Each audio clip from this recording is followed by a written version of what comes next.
5 കുട്ടിയാനകൾ നടന്നു വരികയാ.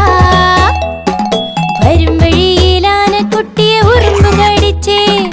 വേദന കൊണ്ട് ആന കരഞ്ഞു ഹാ ഹാ ഹാ. അമ്മയോടി വാ വാ എന്ന് കരഞ്ഞു. ഇവിടെ വാ ഇവിടെ വാ ഇവിടെ വാ വാ വാ വാ. അമ്മയാന പറഞ്ഞു, കുട്ടികളെ പേടിക്കണ്ട, ഉറുമ്പ് പോയി കഴിഞ്ഞു. നമുക്കെല്ലാവർക്കും കൂടി വീട്ടിലേക്ക് പോകാം.